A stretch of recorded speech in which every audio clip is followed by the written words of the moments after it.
yang sejauh yang ku tahu Kak itu aktif dan dia sejak Bukan, awal itu dalam kandungan salah. bukan Bukan, gitu Kak ya? bukan aktif, pasif.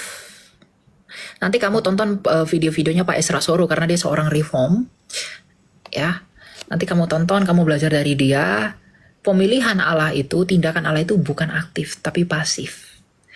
Pengetahuan Allah tidak pernah menjadi dasar penetapannya. Tuhan memilih sejak segala zaman itu berdasarkan pengetahuannya. Bukan berarti dia yang mencomot-comot orang. Pemilihan Allah didasarkan kepada orang-orang yang mau menerima iman itu. Jadi Tuhan tahu nih siapa aja yang akan beriman pada akhirnya.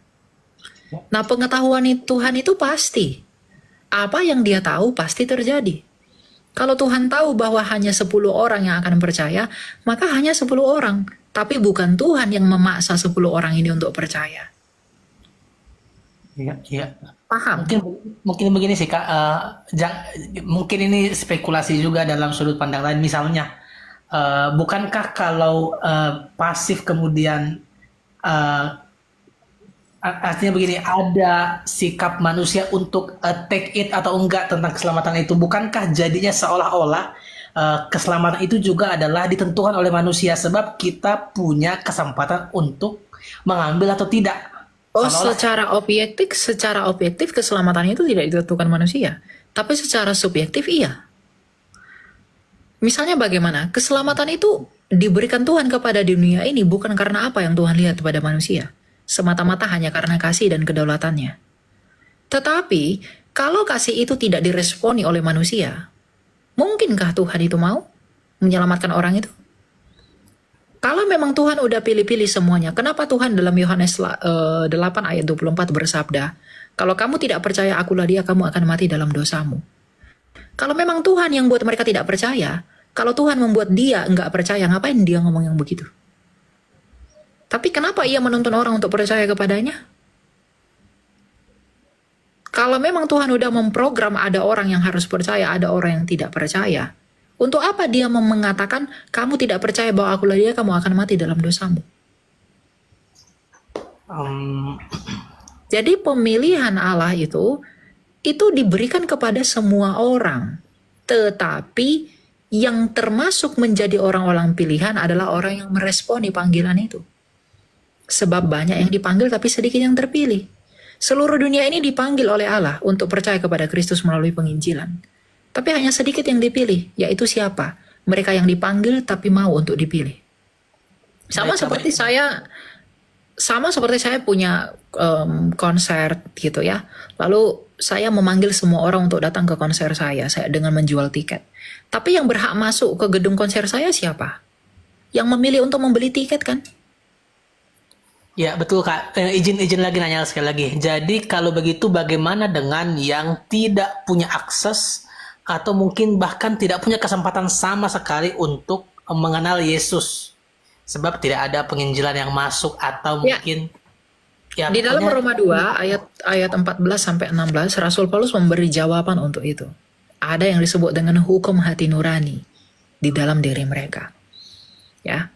Rasul Paulus berkata, ada orang-orang yang sama sekali belum pernah mendengar Injil, tetapi di dalam hati mereka, mereka sudah punya hukum Taurat sendiri. Misalnya, kalau mereka melakukan apa yang dituntut oleh hati nurani mereka, itulah yang menjadi Taurat buat mereka. Misalnya di pedalaman, ya, mereka itu nggak pernah dengar Injil, mereka nggak pernah dengar hukum Taurat.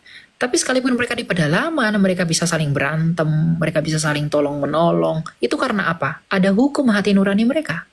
Maka nanti di pengadilan, hukum hati nurani itulah yang akan digunakan oleh Kristus untuk mengadili mereka. Makanya dalam ayat 16-nya dikatakan bahwa hal itu akan tampak pada hari bila mana Allah melalui Kristus Yesus akan menghakimi segala yang tersembunyi dan yang tidak tersembunyi. Gitu. Jadi ada hati nurani pada mereka yang akan Tuhan jadikan sebagai dasar penghakiman mereka. Apakah mereka diselamatkan atau enggak? Kita nggak bisa menghakimi itu dan memutuskan itu sekarang. Nanti itu diputuskan di pengadilan. Di tahta Kristus yang menakutkan itu. ya Kak. Baik, baik Kak. Makasih Saya buat nggak ada masalah dengan poinnya Calvin. Karena saya melihat pandangan Calvin itu dari teologi atas, jadi dari sudut pandang Allah kepada manusia. Kalau kita menggunakan sudut pandang Calvin, kalau kita menyerap kesimpulan Calvin dari cara pandang Armenian, itu salah. Tapi kalau kamu melihat sudut pandang Calvin itu dari sudut pandangnya Calvin, dari Allah sendiri, maka itu nggak akan berbenturan dengan teologi manapun. Jadi misalnya sekali selamat tetap selamat. Orang-orang pikir, wah itu nggak bisa, gimana yang murtad apa segala macam. Lalu mereka menolak. Saya tidak menolak itu. Sekali selamat tetap selamat itu berlaku bagi orang yang sungguh-sungguh percaya dalam pengetahuan Tuhan. Kan selihatnya dari Tuhan. Sekali selamat tetap selamat, ya pasti iya. Kalau Tuhan tahu kamu akan selamat, kamu mungkin nggak selamat? Iya, iya. Nggak mungkin kan? Iya, iya. Kalau Tuhan tahu saya akan selamat, mungkin nggak saya nggak selamat? Iya. Jadi sekali selamat tetap selamat nggak dari sudut pandang Allah? Kalau dalam sudut pandang Allah jadinya seolah-olah iya, sebab kayak misalnya kalau aku melihat memaknainya, oh itulah juga yang dialami oleh Paulus, dia begitu jahat, dia bahkan pembunuh pengikut Yesus, tapi memang sebab Tuhan telah membentuk sejak awal sehingga ada momentum kedaulatan Allah berjumpa dengan dia, sehingga pada akhirnya memang dia akan selamat sebejat-bejat apapun dia. Seolah jadi begitu saya memahaminya, Kak. Bukan itu jadi Kedaulatan beda Allah arah nanti. tidak bisa ditolak.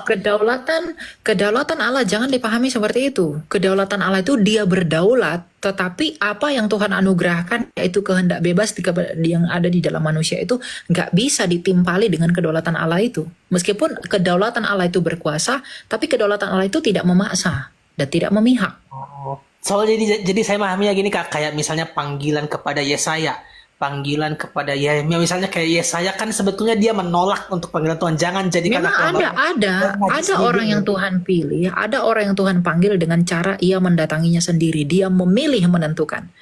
Tetapi tidak semua orang seperti itu.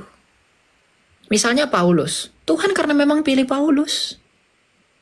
Kalau Tuhan tidak menemui, kalau Sekinah Kristus Yesus dalam perjalanan Paulus ke Damsyik itu tidak menemui Saulus, dia tidak akan mungkin bertobat. Paham nggak? Tapi Kak. tidak semuanya begitu. Kalau semuanya begitu, nggak usah kita menginjili. Tetapi kembali lagi ke pokok saya yang di awal. Kalau Tuhan tahu saya selamat, mungkin nggak saya nggak selamat? Kan nggak mungkin. Jadi sekali selamat tetap selamat di dalam pandangan ilahi, benar nggak? Bener. Cuma kebanyakan orang melihatnya dari bawah, dari sudut pandang manusia. Ya nggak boleh. Jadi saya menolak Calvin enggak, saya nggak menolak. Saya punya buku Calvin. Nih. Oh ya. Itu show. Ini kalau kamu baca buku ini, banyak orang nggak suka dengan buku ini, tapi saya suka sekali. Kenapa? Di dalam buku ini saya belajar itu bahwa kedaulatan Allah